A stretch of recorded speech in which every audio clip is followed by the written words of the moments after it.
I want to tell you today about social interactions. Almost everything that we do is social or has a social component to it. And social interactions are key to our mental and physical health, yet they're wildly overlooked in AI and machine learning. For an example of how social interactions affect pretty much everything, imagine if I asked my robot to bring a box to me. Well, it'll drag the box over one way or another. And then I asked my robot to bring my dog. I don't think he'd be too happy being dragged the same way. Then I asked the robot to bring my daughter over. She probably would really object to just being picked up and carried away against her will. Yet, even if we solved every single benchmark in all of AI and machine learning and computer vision robotics that exists today, this is what we would end up with. We have large blind spots. And keep this in mind when someone says AI or machine learning is almost solved. We have both quantitative and qualitative blind spots in our benchmarks. An example of a quantitative one is a case where our benchmarks are far too easy. Recently, we found the first way to measure how difficult an object recognition task is for a human. And we computed the difficulty distribution for ImageNet and ObjectNet, and it turns out the vast majority of images that we're testing machines with are far too easy. So just because a machine gets 95% accuracy on one of these benchmarks, or all of the benchmarks we have as a whole, doesn't mean that it manages to replicate 95% of the abilities that we have as humans.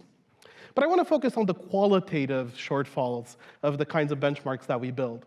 And social interactions is one of these overlooked fields, and it is by no means the only one. Now, to address this, we wanted to start by building a social simulator, because when you don't know what to do and you want to explore your data, building a simulator is a good idea, just like you build a simulator for robotics, for autonomous cars, for particle physics, for vision, etc. Thankfully, we've known since the 40s or so that you don't need to build a very complicated simulator in order to evoke social interactions and to have humans perform social interactions. And so we built Phase. It's a social simulator where agents can perform actions, and we can get an idea from humans that watch these videos about what are the social properties of these actions. And now we want models that operate in Phase and then replicate the behavior of humans, that perform social interactions zero-shot in Phase, and that recognize social interactions zero-shot in Phase. What I mean by zero-shot is the model shouldn't need training data, because you and I can look at a game that we've never played before, like the first time that you've played chess in your life, you could recognize that your friend is trying to help you play chess or is really mean and trying to destroy you. Somehow you manage to do this even if you have only a vague grasp of the rules of chess and you've never seen an example of this. So we want models that somehow inside of them contain notions like help, hinder, cooperate, exchange, but notions that are built in perhaps by evolution without training data. The way we do this is by positing what social interactions might be.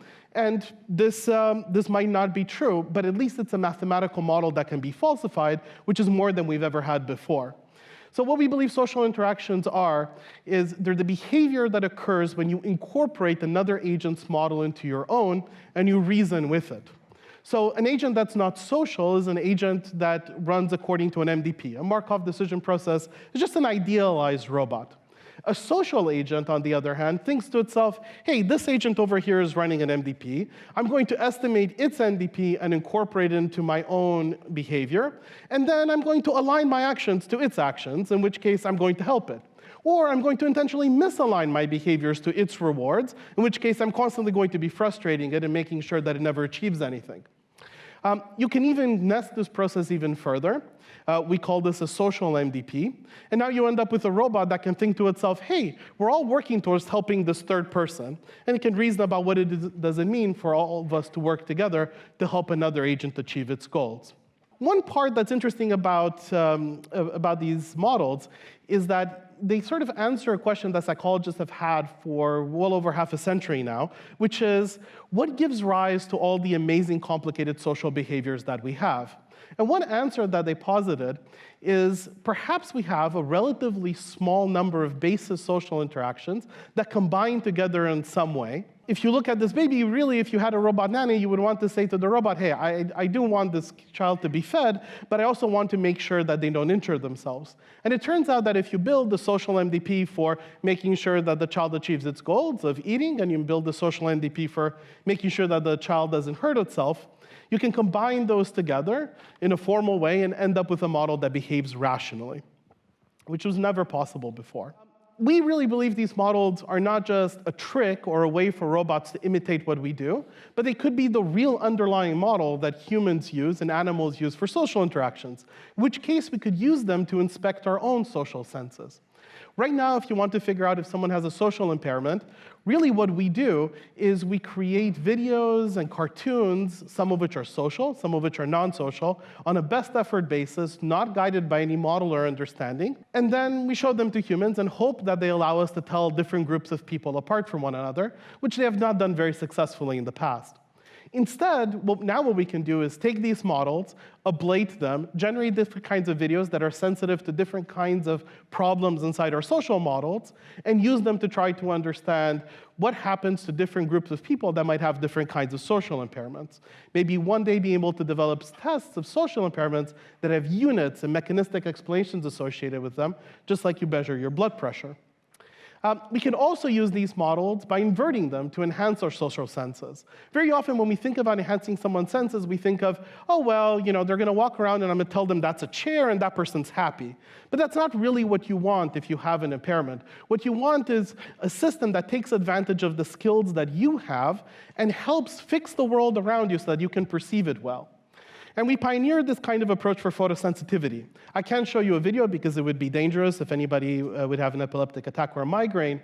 But we made an end-to-end filter that inverts a model of photosensitivity and learns how to manipulate the world so that you have as reliable of a percept as possible without triggering your migraine or your epilepsy. And at the top, there are frames from a GIF that was actually used to attack a reporter in the US a few years ago who had epilepsy.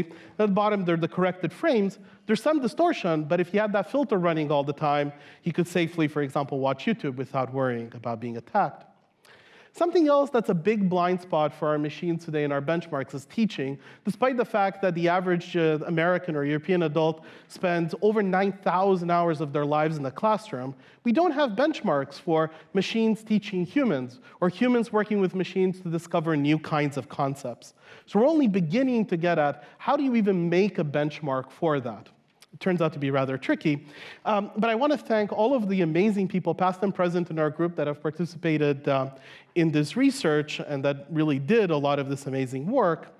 And I want to leave you with a vision for the next anniversary. I think by the next anniversary, we'll have a single model, a single formal mathematical model shared across disciplines about what social interactions really are, both in humans and in animals and in robots. We'll be able to use that model to reason about social interactions. We will no longer talk about autism as a vague spectrum, but actually be able to provide units, just like you get your A1C, for example, be able to differentiate between different kinds of social interactions. And machines will have a good idea about what our physical and social goals are so that eventually when I try to change the font on PowerPoint, I don't get frustrated and it actually helps me achieve my goals.